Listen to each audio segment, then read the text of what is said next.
क्या 80 किलोमीटर की फेंसिंग तोड़कर भारत को खुली चुनौती देने की कोशिश की गई? क्या खराब मौसम की आड़ में सीमा पर रची गई थी कोई बड़ी साजिश? और आखिर ऐसा क्या हुआ कि बीएसएफ ने रातों रात पूरे बॉर्डर इलाके में सबसे बड़ा घेराबंदी ऑपरेशन शुरू कर दिया? पूर्वी सरहद से इस वक्त जो खबर निकलकर सामने आ रही है उसने पूरे देश में सनसनी फैला दी है। सीमा पर हालात इतने ज्यादा तनावपूर्ण बताए जा रहे हैं कि दिल्ली से लेकर ढाका तक हाई लेवल बैठकों का दौर जारी है। सूत्रों के मुताबिक बीती रात खराब मौसम और अंधेरे का फायदा उठाकर भारत की सुरक्षा व्यवस्था को चुनौती देने की बड़ी कोशिश की गई, लेकिन उसके बाद बीएसएफ ने ऐसा जवाब दिया जिसकी गूंज अब पूरे इलाके में सुनाई दे रही है। आखिर कौन है वो लोग जिन्हें हिरासत में लिया गया? क्या इस पूरी घटना के पीछे कोई बड़ी रणनीतिक साजिश छिपी है? और दिल्ली में चल रही इस महाबैठक के बाद अब भारत क्या बड़ा फैसला लेने वाला है? आज की इस बेहद सनसनीखेज और राष्ट्रहित से जुड़ी रिपोर्ट में हम आपको बताएंगे सरहद पर बीती रात की पूरी क्रोनोलॉजी, ग्राउंड जीरो से आए बड़े अपडेट और वो अंदर की बातें जिनसे पूरे बॉर्डर इलाके में हड़कंप मचा हुआ है। केंद्रीय गृह मंत्री अमित शाह ने बड़ा दावा किया है। उन्होंने कहा कि सिलीगुड़ी चिकन नेक कॉरिडोर में 121 हेक्टेयर भूमि भारत सरकार को हस्तांतरित कर दी गई है। उन्होंने कहा कि पश्चिम बंगाल में भाजपा सरकार के सत्ता संभालते ही बांग्लादेश सीमा पर बाड़ लगाने के कार्य को तेजी देने का दावा किया। अमित शाह ने पश्चिम बंगाल के मुख्यमंत्री शुभेंदु अधिकारी की सराहना करते हुए बताया कि सत्ता में आने के महज 7 दिन के अंदर ही मुख्यमंत्री शुभेंदु अधिकारी ने सीमा सुरक्षा बल बीएसएफ को बाड़ लगाने के लिए 600 हेक्टेयर भूमि उपलब्ध करा दी। इसके अलावा चिकन नेक क्षेत्र में भी 121 हेक्टेयर भूमि केंद्र सरकार को सौंप दी गई है। पूर्वी सरहद से इस वक्त जो सबसे बड़ी खबर निकलकर सामने आ रही है उसने पूरे देश में हैकंप मचा दिया है। सीमा पर हालात अचानक इतने ज्यादा तनावपूर्ण हो चुके हैं कि दिल्ली से लेकर ढाका तक लगातार हाई लेवल बैठकों का दौर शुरू हो गया है। बीती जो वायदा उठाकर जिस तरह सरहद पर भारत की सुरक्षा व्यवस्था को चुनौती देने की कोशिश की गई, उसके बाद बीएसएफ ने ऐसा जबरदस्त जवाब दिया है जिसकी गूंज अब पूरे इलाके में सुनाई दे रही है। सूत्रों के मुताबिक सीमा पर बड़े स्तर पर घेराबंदी, धरपकड़ और पूछताछ का अभियान लगातार जारी है और कई बड़े खुलासों की आशंका जताई जा रही है। सबसे बड़ी बात यह है कि इस पूरे घटनाक्रम के बाद अब केंद्र सरकार भी पूरी तरह एक्शन मोड में नजर आ रही है और पूर्वी सीमा पर हालात पल पल बदलते दिखाई दे रहे हैं। दोस्तों, जब से बीती 25 मई को भारत और बांग्लादेश के बीच सीमा पर कंटीले तारों की फेंसिंग लगाने को लेकर विवाद हुआ है, तब से बांग्लादेश पूरी तरह से बौखलाया हुआ है। बॉर्डर पर हमारी फेंसिंग की रफ्तार को देखकर विरोधी खेमे की नींद उखी हुई थी, लेकिन आज सुबह सुबह बॉर्डर से एक ऐसी खबर निकलकर सामने आई है जिसने पूरे देश को अंदर तक हिलाकर रख दिया है। दरअसल कल रात से ही सीमांत इलाकों में मौसम बहुत ज्यादा खराब था। तेज आंधी, तूफान और भयंकर बारिश का फायदा उठाते हुए बांग्लादेश की सेना और वहां के उपद्रवी स्थानीय लोगों ने मिलकर एक बहुत ही दुस्साहसिक और नापाक साजिश को अंजाम दे दिया। इन लोगों ने भारत की सीमा सुरक्षा को भेदने की कोशिश करते हुए लगभग 80 किलोमीटर लंबी कंटीले तारों की फेंसिंग को उखाड़कर फेंक दिया और भारत की संपत्ति को भारी नुकसान पहुंचाया है।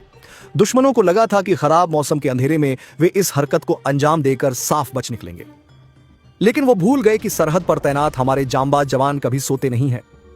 जैसे ही इस भारी नुकसान और फेंसिंग उखाटे जाने की भनक हमारी बॉर्डर सिक्योरिटी फोर्स यानी बीएसएफ को लगी, वैसे ही ऑन द स्पॉट एक ऐसा कहा और अभूतपूर्व एक्शन लिया गया जिसकी कल्पना भी ढाका ने नहीं की होगी। बीएसएफ के जांबाजों ने बिना एक पल गवाए अलग अलग संवेदनशील जगहों पर तगही घेराबंदी की और इस नापाक साजिश में शामिल 38 से ज्यादा बांग्लादेशी नागरिकों और उपद्रवियों को सरहद से सीधे उठाकर भारतीय सीमा के भीतर ले आई। इस समय इन सभी 38 उपद्रवियों को हिरासत में रखकर हमारी सुरक्षा एजेंसियां अपने खास अंदाज में उनकी जबरदस्त तरीके से सेवा पानी कर रही हैं और उनसे पल पल का राज उगलवाया जा रहा है। चिकन नेक कॉरिडोर, जिसे सिलीगुड़ी कॉरिडोर के नाम से भी जाना जाता है, पूर्वोत्तर राज्यों को शेष भारत से जोड़ने वाला संकरा भूभाग है। मंत्री ने मीडिया रिपोर्ट्स का हवाला देते हुए कहा कि बांग्लादेशी घुसपैठिए अब स्वेच्छा से वापस लौटने लगे हैं। उन्होंने दावा किया कि ममता बनर्जी के शासन में रोजाना घुसपैठ की घटनाएं होती थीं, लेकिन अब स्थिति बदल गई है। अमित शाह ने कहा कि राज्य में हिरासत केंद्र बनाए गए हैं, लेकिन हमारी सरकार की इच्छा है कि अवैध प्रवासी स्वेच्छा से अपने देश लौट जाएं। अगर वे अपनी मर्जी से जाते हैं तो बंगाल सरकार उनके खिलाफ कोई कानूनी कार्रवाई नहीं करेगी और उनके प्रस्थान में पूर्ण सहायता भी प्रदान करेगी। उन्होंने उम्मीद जताई कि पहचान अभियान शुरू होने से पहले ही बड़ी संख्या में घुसपैठिए स्वेच्छा से वापस चले जाएंगे। जनसांख्यिकीय परिवर्तन पर हाई लेवल समिति। इससे पहले शाह ने बताया कि अवैध प्रवासन और अन्य कारणों से हो रहे कृत्रिम जनसांख्यिकीय बदलावों की जांच के लिए गठित उच्च स्तरीय समिति यह भी आकलन करेगी कि इस समस्या से निपटने के लिए किसी नए कानून की जरूरत है या नहीं।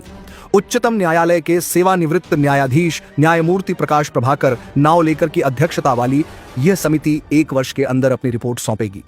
केंद्रीय गृह मंत्रालय ने बुधवार को इस समिति के गठन की अधिसूचना जारी की थी। 340 करोड़ की परियोजनाओं का उद्घाटन शाह ने 340 करोड़ रुपए की विभिन्न विकास परियोजनाओं का उद्घाटन और शिलान्यास करने के बाद जनसभा को संबोधित किया। उन्होंने जोर देकर कहा कि केंद्र सरकार देश से हर घुसपैठिए की पहचान कर उसे बाहर निकालने के लिए पूरी तरह कटिबद्ध है। प्रधानमंत्री नरेंद्र मोदी के निर्देश पर ही इस समिति का गठन किया गया है। उन्होंने पूर्ववर्ती तृणमूल कांग्रेस सरकार पर बांग्लादेश से घुसपैठ को बढ़ावा देने का आरोप लगाया और कहा कि विधानसभा चुनाव के बाद पश्चिम बंगाल में स्थिति पूरी तरह बदल गई है। देश के 80% क्षेत्र में शासन कर रही बीजेपी। इस दौरान अमित शाह ने कहा कि आज भाजपा देश के 80% क्षेत्र में शासन कर रही है। हाल ही में पश्चिम बंगाल के चुनाव में दीदी ममता बनर्जी को भारी हार का सामना करना पड़ा। उत्तराखंड से लेकर गंगा सागर तक गंगा के पूरे प्रवाह क्षेत्र में अब भाजपा का भगवा झंडा फहरा रहा है। आपको याद होगा कि अभी कल ही यह सनसनीखेज खबर आई थी कि बकरी ईद की नमाज के ठीक बाद बांग्लादेश के कुछ कट्टरपंथियों और उपद्रवी तत्वों ने भारत को सबक सिखाने की खुली धमकी दी थी। उस भकाऊ बयान के ठीक बाद ही बीती रात इस सोची समझी बड़ी वारदात को अंजाम दिया गया। लेकिन भारत ने इस बार सहने के बजाय सीधे प्रहार करने की नीति अपनाई। बीएसएफ ने न केवल घुसपैठ की कोशिश कर दिया था और अभी करने वाले 38 से अधिक उपद्रवियों को दबोचा, बल्कि कुछ ग्राउंड रिपोर्ट के मुताबिक इस घेराबंदी में बांग्लादेशी बॉर्डर गार्ड्स बीजेपी के जवानों को भी तगड़ा सबक सिखाया गया है। इस ऑन द स्पॉट एक्शन के बाद सीमा पर तनाव इस कदर बढ़ गया है कि बांग्लादेश की तारीख रहमान सरकार के पैरों तले जमीन खिसक गई है। वहां आनन फानन में एक बेहद हाई लेवल आपातकालीन बैठक बुलाई गई है। लेकिन कहानी सिर्फ बांग्लादेश तक सीमित नहीं है। इस समय दिल्ली के रणनीतिक गलियारों में भी बड़ी हलचल है। भारत में भी एक बेहद गोपनीय और उच्च स्तरीय बैठक चल रही है, जिसमें देश के गृह मंत्री अमित शाह के अलावा राष्ट्रीय सुरक्षा सलाहकार अजीत डोभाल, विदेश मंत्री एस जयशंकर और रक्षा मंत्री राजनाथ सिंह खुद मौजूद हैं। यह सभी दिग्गज पल पल के जमीनी हालात की समीक्षा कर रहे हैं और सीधे प्रधानमंत्री नरेंद्र मोदी को इस पूरे मामले की ब्रीफिंग दे रहे हैं। आखिर खराब मौसम में बांग्लादेश ने इतनी बीएसएफ की गिरफ्त में आए उन 38 उपद्रवियों से पूछताछ में कौन से चौंकाने वाले खुलासे हो रहे हैं और दिल्ली की इस महा बैठक के बाद अब पूर्वी कमान बांग्लादेश को कैसा ऐतिहासिक सबक सिखाने की तैयारी में है। आज की इस बेहद सनसनीखेज और राष्ट्रहित से जुड़ी खोजी रिपोर्ट में हम सरहद के इस महानाव की 11 कड़वी सच्चाई आपके सामने रखेंगे। अगर आप भी 80 किलोमीटर की फेंसिंग तोड़े वालों को उनके घर में घुसकर दबोचने वाले बीएसएफ के जांबाज जवानों के इस कहे एक्शन का दिल से समर्थन करते हैं तो इस वीडियो को अभी एक लाइक जरूर कर दीजिए और कमेंट बॉक्स में पूरी ताकत के साथ जय हिंद वीर जवान लिखना मत भूलिएगा। चलिए विस्तार से समझते हैं कि कल रात सरहद पर आखिर हुआ क्या था। तो दोस्तों, अब इस पूरी घटना की जमीनी हकीकत और क्रोनोलॉजी को जरा गहराई से समझते हैं। यह कोई अचानक हुआ हादसा नहीं था, बल्कि इसके पीछे एक बेहद सोची समझी रणनीतिक साजिश दिखाई देती है। ग्राउंड जीरो से जो पुख्ता खबरें आ रही हैं, उनके मुताबिक कल रात सीमांत इलाकों में कुदरत का मिजाज बेहद खराब था। तेज आंधी, तूफान, कड़काती बिजली और मूसलाधार बारिश ने पूरे इलाके को अपनी चपेट में ले रखा था। विजिबिलिटी न के बराबर थी। आमतौर पर ऐसी परिस्थितियों में सरहद पर गश्त करना बेहद चुनौतीपूर्ण हो जाता है। बस इसी खराब मौसम और घने अंधेरे को बांग्लादेशी सेना के कुछ रणनीतिकारों और वहां के सैकड़ों उग्रवादी स्थानीय लोगों ने एक बड़े मौके के रूप में देखा। यह लोग पूरी तैयारी के साथ हथौड़े, कट्टर और भारी औजार लेकर भारतीय सीमा की तरफ बढ़े। एक सोची समझी साजिश के तहत भारत की सुरक्षा को सीधे तौर पर चुनौती देते हुए इन उपद्रवियों ने लगभग 80 किलोमीटर के दायरे में लगी कंटीले तारों की फेंसिंग को निशाना बनाया। इन लोगों ने न सिर्फ तारों को काटा, बल्कि कई जगहों पर पूरी की पूरी फेंसिंग को उखाड़ कर फेंक दिया ताकि भारतीय मुख्य भूमि में घुसपैठ के लिए एक परमानेंट और बड़ा रास्ता तैयार किया जा सके। इस हरकत से भारत की सरकारी संपत्ति को भारी नुकसान पहुंचाया गया। लेकिन इस पूरी क्रोनोलॉजी का सबसे सनसनीखेज पहलू इसका टाइमिंग है। आपको याद होगा कि अभी कल ही यह पुख्ता जानकारी सामने आई थी कि बकरी ईद की नमाज खत्म होने के तुरंत बाद बांग्लादेश के कुछ कट्टरपंथी संगठनों और असामाजिक तत्वों ने भारतीय सुरक्षा बलों को देख लेने और भारत को उसकी फेंसिंग का मजा चखाने की खुली धमकी दी थी। उस भड़काऊ बयानबाजी के ठीक 24 घंटे के भीतर ही इस सुनियोजित वारदात को अंजाम दे दिया गया। इससे यह साफ हो जाता है कि इस 80 किलोमीटर की फेंसिंग को नष्ट करने के पीछे सरहद पार के ऊंचे हुक्मरानों और उपद्रवियों की एक बड़ी मिलीभगत थी। उन्हें लगा था कि मौसम का बहाना बनाकर वे भारत को एक बड़ा रणनीतिक घाव दे देंगे, लेकिन वे भूल गए कि भारत की सुरक्षा का जिम्मा इस समय जिन हाथों में है, वे पलक झपकते ही पूरा भूगोल बदलने का मादा रखते हैं। जैसे ही फेंसिंग के सेंसर टूटे और हमारे अलर्ट कमांडरों को इस भारी नुकसान की भनक लगी, वैसे ही सरहद पर तैनात बीएसएफ की टुकड़ियों ने वो कर दिखाया जिसकी उम्मीद बांग्लादेश बॉर्डर गार्ड्स बीजेपी को बिल्कुल नहीं थी। हमारे जांबाज जवानों ने बिना एक सेकंड का वक्त गवाए, खराब मौसम की परवाह किए बिना अलग अलग संवेदनशील पॉइंट्स पर एक साथ घेराबंदी कर दी। बीएसएफ के कमांडो पूरी कड़कड़ाती मुस्तैदी के साथ उन रास्तों पर फैल गए जहां से यह उपद्रवी फेंसिंग उखाड़कर वापस भागने की फिराक में थे। इस बेहद आक्रामक और ऑन द स्पॉट एक्शन का नतीजा यह हुआ कि भारतीय जवानों ने घुसपैठ और तोड़फोड़ की कोशिश करने वाले 38 से ज्यादा बांग्लादेशी नागरिकों और उपद्रवियों को मौके पर ही चारों तरफ से दबोच लिया। हमारे जांबाज इन सभी 38 उपद्रवियों को नंगे हाथों पकड़कर सीधे भारतीय सीमा के भीतर ले आए और उन्हें कस्टडी में ले लिया गया। खबरें तो यह भी हैं कि इस पूरी घेराबंदी के दौरान जब बांग्लादेशी बॉर्डर गार्ड्स बीजेपी के जवानों ने भारतीय सुरक्षा बलों को रोकने या डराने की कोशिश की, तो बीएसएफ ने उन्हें भी सीधे और बेहद कड़े शब्दों में पीछे हटने पर मजबूर कर दिया। इस समय इन सभी 38 उपद्रवियों को एक बेहद सुरक्षित मिलिट्री बेस पर हिरासत में रखा गया है, जहां हमारी सुरक्षा और खुफिया एजेंसियां अपने बेहद खास और पारंपरिक अंदाज में उनकी जबरदस्त सेवा पानी कर रही हैं। उनसे पल पल की पूछताछ की जा रही है कि इस 80 किलोमीटर लंबी फेंसिंग को तोड़ने का असली मास्टरमाइंड कौन था, उन्हें ढाका से क्या निर्देश मिले थे और बकरी ईद के बाद इस बड़े बवाल को खड़ा करने के पीछे उनका असली मकसद क्या था। इस कड़े प्रहार ने सरहद पार के पूरे नेटवर्क को हिलाकर रख दिया है। तो दोस्तों, ग्राउंड जीरो पर बीएसएफ का यह प्रचंड एक्शन और 38 उपद्रवियों को भारतीय सीमा के भीतर उठाए जाने की खबर जैसे ही सरहद पार पहुंची, वैसे ही बांग्लादेश के पूरे सैन्य और राजनीतिक गलियारों में भयंकर भूकंप आ गया। 80 किलोमीटर लंबी फेंसिंग को नष्ट करके भारत को बैकफुट पर धकेलने का जो ख्वाब विरोधी खेमे ने देखा था, वह कुछ ही घंटों में उनके लिए सबसे बड़ा रणनीतिक सिरदर्द बन गया। जमीनी सूत्रों और अंतर्राष्ट्रीय मीडिया से आ रही खबरें इस बात की पुष्टि करती हैं कि इस अभूतपूर्व कार्यवाही के बाद बांग्लादेश की राजधानी ढाका में पूरी तरह से हड़कंप मचा हुआ है। वहां के शीर्ष नेता तारिक रहमान के पैरों तले जमीन खिसक चुकी है। आनन फानन में ढाका के मुख्य प्रशासनिक मुख्यालय में एक बेहद हाई लेवल आपातकालीन बैठक बुलाई गई है। इस बैठक में बांग्लादेशी सेना के आला जनरलों, खुफिया एजेंसियों के प्रमुखों और गृह मंत्रालय के शीर्ष अधिकारियों को तलब किया गया है। बांग्लादेश के सामने इस समय सबसे बड़ा संकट यह है कि वे भारत के इस नए और आक्रामक तेवर का सामना कैसे करें। उनके सुरक्षा विश्लेषकों को यह समझ नहीं आ रहा है कि जो भारत अब तक फ्लैग मीटिंग और कूटनीतिक वार्ताओं के जरिए सीमांत विवादों को सुलझाता था, उसने इस बार बिना किसी औपचारिकता के सीधे ऑन द स्पॉट डिटेंशन की नीति क्यों अपना ली। लेकिन कहानी का असली और सबसे दमदार मोड़ तो हमारे अपने देश की राजधानी नई दिल्ली में देखने को मिल रहा है। हलचल सिर्फ ढाका में नहीं है, बल्कि इस समय दिल्ली के साउथ ब्लॉक और नॉर्थ ब्लॉक के रणनीतिक गलियारों में एक बेहद गोपनीय और महाचक्रव्यूह रचा जा रहा है। भारत के गृह मंत्री अमित शाह के नेतृत्व में एक बेहद उच्च स्तरीय आपात बैठक चल रही है, जिसने पूरे देश का ध्यान अपनी तरफ खींच लिया है। इस महा बैठक की गंभीरता का अंदाजा आप सिर्फ इस बात से लगा सकते हैं कि इसमें अमित शाह के साथ देश के राष्ट्रीय सुरक्षा सलाहकार अजीत डोभाल, विदेश मंत्री एस जयशंकर और रक्षा मंत्री राजनाथ सिंह एक साथ एक ही टेबल पर मौजूद हैं। देश के यह चारों सबसे बड़े रणनीतिकार पल पल बदलते जमीनी हालात की खुद समीक्षा कर रहे हैं।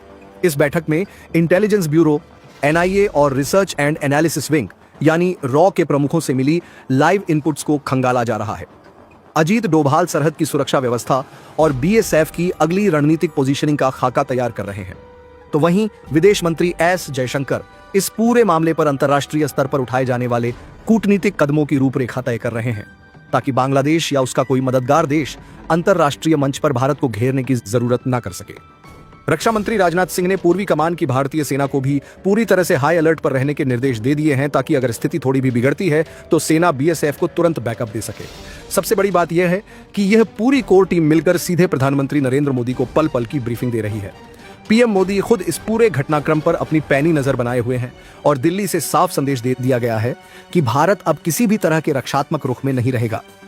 जब तक सरहद पर 80 किलोमीटर की फेंसिंग का काम दोबारा पूरी रफ्तार से पूरा नहीं हो जाता और जब तक बकरी ईद के नाम पर धमकी देने वाले कट्टरपंथियों की कमर नहीं टूट जाती, तब तक भारत का यह आक्रामक अभियान रुकने वाला नहीं है। तो दोस्तों, बीएसएफ की हिरासत में मौजूद उन 38 उपद्रवियों से जब हमारी खुफिया और सुरक्षा एजेंसियों ने कड़ाई से पूछताछ शुरू की तो ऐसे चौंकाने वाले खुलासे सामने आए जिसने इस पूरे विवाद के पीछे की गहरी साजिश की परतों को खोल कर रख दिया है। यह पूछताछ किसी साधारण घुसपैठ के मामले की नहीं, बल्कि देश की सुरक्षा को सीधे चुनौती देने वाले एक बड़े नेटवर्क को बेनकाब करने वाली साबित हुई है। खुफिया सूत्रों से छनकर आ रही जानकारियों के मुताबिक पकड़े गए उपद्रवियों ने कबूल किया है कि 80 किलोमीटर लंबी फेंसिंग को निशाना बनाने का आदेश उन्हें स्थानीय स्तर पर नहीं बल्कि सीमा पार बैठे कुछ बड़े रसूखदार आकाओं और असामाजिक संगठनों से मिला था। उन्हें साफ निर्देश दिए गए थे कि खराब मौसम का पूरा फायदा उठाकर भारत की सुरक्षा दीवार को इतना नुकसान पहुंचाया जाए कि उसे दोबारा ठीक करने में महीनों का वक्त लग जाए। साजिश का असली मकसद भारतीय सीमा के भीतर बड़े पैमाने पर अस्थिरता पैदा करना और अवैध गतिविधियों के लिए एक सुरक्षित रास्ता तैयार करना था। लेकिन बीएसएफ के ऑन द स्पॉट रणनीतिक एक्शन ने इस पूरे प्लान को पूरी तरह से पंचर कर दिया। इस बड़े खुलासे के बाद नई दिल्ली ने कूटनीतिक स्तर पर भी अपने तेवर बेहद कड़े कर लिए हैं। विदेश मंत्रालय के जरिए बांग्लादेश प्रशासन को एक बेहद सख्त और दो टूक संदेश भिजवाया गया है। भारत ने साफ कह दिया है कि सरहद पर किसी भी तरह की अराजकता या भारतीय संपत्ति को नुकसान पहुंचाने की कोशिश को अब बर्दाश्त नहीं किया जाएगा। दिल्ली का यह कड़ा संदेश साफ करता है कि भारत अपने पड़ोसी देशों के साथ शांतिपूर्ण और अच्छे संबंध तो चाहता है, लेकिन देश की संप्रभुता और सुरक्षा की कीमत पर कोई समझौता नहीं होगा। अगर हम इस पूरी घटना का एक व्यापक सामरिक और रणनीतिक विश्लेषण करें तो यह साफ हो जाता है कि पूर्वी सरहद पर भारत की रक्षा नीति में एक बहुत बड़ा और ऐतिहासिक बदलाव आ चुका है। अब तक विरोधी ताकतें यह सोचती थीं खराब मौसम या भौगोलिक चुनौतियों का फायदा उठाकर वह भारत को कूटनीतिक दबाव में ले आएंगी, लेकिन इस बार बीएसएफ और भारतीय सेना के संयुक्त तालमेल ने उनके सारे पुराने ढर्रे को बदल कर रख दिया है। गृह मंत्रालय के निर्देशों के बाद अब सीमा पर केवल टूटी हुई फेंसिंग को दोबारा जोड़ने का काम ही नहीं किया जा रहा है, बल्कि उस पूरे 80 किलोमीटर के पैच को एक अभेद्य किले में तब्दील करने की तैयारी शुरू हो चुकी है। बीएसएफ इस इलाके में एंटी फेंसिंग और अत्याधुनिक सेंसर ग्रिड को तैनात कर रही है, जिसे काटना या उखाड़ना लगभग नामुमकिन होगा। इसके साथ ही दिल्ली की महाबैठक के बाद यह भी तय किया गया है कि सीमांत क्षेत्रों में गश्त यानी पेट्रोलिंग की फ्रीक्वेंसी को दोगुना किया जाएगा और किसी भी संदिग्ध हलचल पर बिना किसी फ्लैग मीटिंग का इंतजार किए तुरंत एक्शन लिया जाएगा। हिंदुस्तान के नए चक्रव्यूह ने सीमा पार बैठे मास्टरमाइंड को पूरी तरह बैकफुट पर धकेल दिया है। दोस्तों, खराब मौसम का फायदा उठाकर भारत की 80 किलोमीटर लंबी फेंसिंग को उखाड़ने वाले उपद्रवियों के खिलाफ बीएसएफ और भारतीय सेना के इस प्रचंड और कड़े एक्शन पर आपकी क्या राय है? क्या आपको लगता है कि गृह मंत्री अमित शाह की अगुवाई में दिल्ली में बैठी इस हाई लेवल कोर टीम का यह फैसला बांग्लादेश को हमेशा के लिए शांत कर देगा? दोस्तों, पूर्वी सरहद से इस वक्त जो सबसे बड़ी खबर निकलकर सामने आ रही है, उसने पूरे सुरक्षा तंत्र में हलचल मचा दी है। बीती रात जिस 80 किलोमीटर लंबी फेंसिंग को नुकसान पहुंचाने की कोशिश की गई थी, अब उसी इलाके से ऐसी जानकारियां निकलकर सामने आ रही हैं जिन्होंने पूरे मामले को सिर्फ एक सीमा विवाद नहीं बल्कि एक बेहद गहरी और सुनियोजित रणनीतिक साजिश बना दिया है। दिल्ली से लेकर कोलकाता और अगरतला तक सुरक्षा एजेंसियां लगातार हाई अलर्ट मोड में हैं। सबसे बड़ी बात यह है कि अब यह मामला केवल फेंसिंग तोड़ने या घुसपैठ की कोशिश तक सीमित नहीं रह गया है। जांच एजेंसियों को शक है कि इसके पीछे एक ऐसा नेटवर्क काम कर रहा था जिसका मकसद केवल सीमा पर तनाव बढ़ाना नहीं बल्कि पूर्वी भारत के कई संवेदनशील इलाकों में अस्थिरता फैलाना था। यही वजह है कि बीएसएफ, खुफिया एजेंसियों और सेना की संयुक्त टीमों ने अब सरहद से सटे कई इलाकों में एक साथ बेहद गोपनीय ऑपरेशन शुरू कर दिए हैं। सूत्रों के मुताबिक हिरासत में लिए गए 38 उपद्रवियों से लगातार हो रही पूछताछ में कुछ ऐसे नाम और लोकेशन सामने आए हैं जिन्होंने सुरक्षा एजेंसियों को भी चौंका दिया है। बताया जा रहा है कि पूछताछ के दौरान कुछ संदिग्धों ने सीमा पार मौजूद ऐसे ठिकानों की जानकारी दी है जहां पिछले कई महीनों से लगातार भी जुटाई जा रही थी। इन ठिकानों पर रात के अंधेरे में लोगों को इकट्ठा किया जाता था और उन्हें भारतीय फेंसिंग के कमजोर हिस्सों की जानकारी दी जाती थी। इतना ही नहीं, कुछ लोगों को नक्शे और डिजिटल लोकेशन भी मुहैया कराए गए थे ताकि खराब मौसम का फायदा उठाकर बड़ी संख्या में एक साथ हरकत की जा सके। पूर्वी भारत की सरहदों से इस वक्त जो सनसनीखेज जानकारी निकलकर सामने आ रही है, उसने देश की सुरक्षा एजेंसियों की चिंता को कई गुना बढ़ा दिया है। दिल्ली से लेकर कोलकाता और अगरतला तक लगातार हाई लेवल बैठकों का दौर जारी है और हर एजेंसी अब इस पूरे घटनाक्रम को केवल एक साधारण सीमा उल्लंघन या फेंसिंग तोड़ने की घटना मानने के बजाय एक बेहद संगठित और खतरनाक नेटवर्क की बड़ी साजिश के रूप में देख रही है। सूत्रों के मुताबिक शुरुआती जांच में जो बातें सामने आई हैं, उन्होंने सुरक्षा तंत्र को पूरी तरह अलर्ट मोड पर ला दिया है। बताया जा रहा है कि सीमा से सटे कई इलाकों में पिछले कुछ महीनों से बेहद सुनियोजित तरीके से गतिविधियां चलाई जा रही थीं।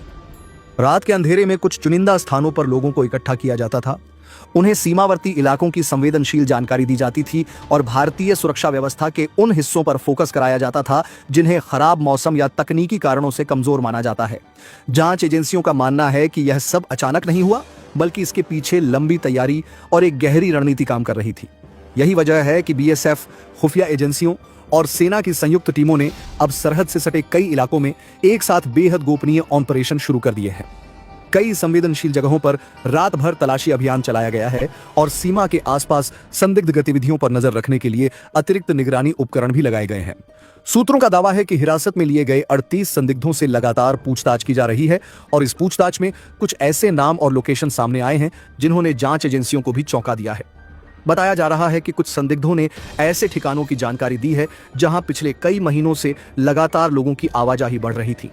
इन स्थानों पर कथित तौर पर गुप्त बैठकों का आयोजन किया जाता था और वहां मौजूद लोगों को भारतीय सीमा के नक्शे, फेंसिंग के कमजोर हिस्सों की जानकारी और डिजिटल लोकेशन तक उपलब्ध कराई जाती थी। इतना ही नहीं, एजेंसियों को यह भी शक है कि कुछ लोगों को मौसम की जानकारी और सुरक्षा बलों की गतिविधियों पर नजर रखने के तरीके भी सिखाए गए थे, ताकि तेज बारिश, तूफान या घने कोहरे जैसी परिस्थितियों का फायदा उठाकर बड़ी संख्या में एक साथ हरकत की जा सके। सूत्रों का कहना है कि जांच में यह भी सामने आया है कि कुछ संदिग्ध सोशल मीडिया और एन्क्रिप्टेड मैसेजिंग प्लेटफॉर्म्स के जरिए लगातार संपर्क में थे और उन्हें समय समय पर निर्देश दिए जा रहे थे। यही कारण है कि अब साइबर एजेंसियों को भी इस पूरे ऑपरेशन में शामिल कर लिया गया है ताकि डिजिटल नेटवर्क की पूरी परत खोली जा सके। सुरक्षा एजेंसियों को आशंका है कि यह नेटवर्क केवल सीमा पर तनाव पैदा करने तक सीमित नहीं था, बल्कि इसका उद्देश्य पूर्वी भारत के कई संवेदनशील इलाकों में अस्थिरता फैलाना और भय का माहौल तैयार करना भी हो सकता था। इसी खतरे को देखते हुए अब सीमावर्ती राज्यों में सुरक्षा व्यवस्था को अभूतपूर्व स्तर तक बढ़ा दिया गया है। रेलवे स्टेशन, बस अड्डों, संवेदनशील बाजारों और भीड़-भाड़ वाले इलाकों में अतिरिक्त सुरक्षा बल तैनात कर दिए गए हैं। कई जगहों पर अचानक चेकिंग अभियान चलाए जा रहे हैं और संदिग्ध गतिविधियों पर 24 घंटे निगरानी रखी जा रही है। बताया जा रहा है कि सीमा पर बीएसएफ को स्पष्ट निर्देश दिए गए हैं कि किसी भी संदिग्ध गतिविधि को हल्के में न लिया जाए और जरूरत पड़ने पर तुरंत जवाबी कार्रवाई की जाए। सूत्रों के मुताबिक कुछ इलाकों में ड्रोन और नाइट विजन कैमरों की मदद से निगरानी और भी तेज कर दी गई है ताकि रात के अंधेरे में होने वाली हर गतिविधि पर नजर रखी जा सके। इसी बीच सुरक्षा एजेंसियों को कुछ ऐसे डिजिटल सबूत भी मिले हैं जिनमें सीमावर्ती इलाकों की लोकेशन, नक्शे और संवेदनशील बिंदुओं की तस्वीरें साझा किए जाने के संकेत मिले हैं। जांच अधिकारी अब यह पता लगाने की कोशिश कर रहे हैं कि आखिर इस पूरे नेटवर्क को संचालित कौन कर रहा था और इसके पीछे फंडिंग कहां से आ रही थी। सूत्रों का दावा है कि कुछ संदिग्धों के बैंकिंग ट्रांजैक्शन और कॉल रिकॉर्ड्स की भी गहन जांच की जा रही है। कई मोबाइल फोन और इलेक्ट्रॉनिक डिवाइस जब्त किए गए हैं जिन्हें फॉरेंसिक जांच के लिए भेजा गया है। एजेंसियों का मानना है कि इन डिवाइसों से ऐसे कई बड़े खुलासे हो सकते हैं जो इस पूरे नेटवर्क की असली तस्वीर सामने ला सकते हैं। दूसरी तरफ सीमा से लगे गांवों में भी सुरक्षा बलों की गतिविधियां अचानक बढ़ गई हैं। गांवों में लगातार गश्त की जा रही है और स्थानीय लोगों से भी संदिग्ध गतिविधियों की जानकारी साझा करने की अपील की गई है। बताया जा रहा है कि कुछ इलाकों में स्थानीय प्रशासन ने रात के समय विशेष सतर्कता बरतने के निर्देश जारी किए हैं। इस पूरे घटनाक्रम के बाद राजनीतिक और रणनीतिक हलकों में भी हलचल तेज हो गई है। राष्ट्रीय सुरक्षा से जुड़े विशेषज्ञों का मानना है कि अगर समय रहते इस नेटवर्क का पर्दाफाश नहीं होता तो हालात और गंभीर हो सकते थे। कई विशेषज्ञ इसे पूर्वी सीमा पर लंबे समय से चल रही चुनौतियों का नया और अधिक संगठित रूप मान रहे हैं। उनका कहना है कि आधुनिक तकनीक, डिजिटल कम्युनिकेशन और मौसम संबंधी सूचनाओं का इस्तेमाल कर जिस तरह से योजनाएं बनाई गईं, वह सुरक्षा एजेंसियों के लिए एक बड़ा संकेत है कि अब सीमा सुरक्षा की चुनौतियां पहले से कहीं ज्यादा जटिल हो चुकी हैं। सूत्रों के मुताबिक केंद्र सरकार भी इस पूरे मामले पर लगातार नजर बनाए हुए है और शीर्ष स्तर पर हर अपडेट ली जा रही है। बताया जा रहा है कि आने वाले दिनों में सीमा सुरक्षा को और मजबूत करने के लिए कई बड़े फैसले लिए जा सकते हैं। इनमें अतिरिक्त fencing, advance surveillance system, hi-tech sensor और सीमावर्ती इलाकों में नई चौकियों की स्थापना जैसे कदम शामिल हो सकते हैं। इस बीच सुरक्षा एजेंसियों ने आम लोगों से भी सतर्क रहने और किसी भी संदिग्ध गतिविधि की सूचना तुरंत प्रशासन को देने की अपील की है। पूरे घटनाक्रम ने यह साफ कर दिया है कि देश की पूर्वी सरहद पर हालात बेहद संवेदनशील बने हुए हैं और सुरक्षा एजेंसियां अब किसी भी तरह का जोखिम लेने के मूड में नहीं है। लगातार चल रहे ऑपरेशन, पूछताछ और निगरानी अभियान इस बात का संकेत दे रहे हैं कि आने वाले दिनों में इस मामले में और भी बड़े खुलासे हो सकते हैं। फिलहाल पूरे देश की नजरें पूर्वी सीमा पर टिकी हुई हैं, जहां हर घंटे बदलते घटनाक्रम के बीच सुरक्षा बल पूरी सतर्कता और आक्रामक रणनीति के साथ मोर्चा संभाले हुए हैं। एजेंसियों को शक है कि यह पूरा नेटवर्क केवल स्थानीय स्तर का नहीं, बल्कि इसके तार कई बड़े संगठित समूहों से जुड़े हो सकते हैं।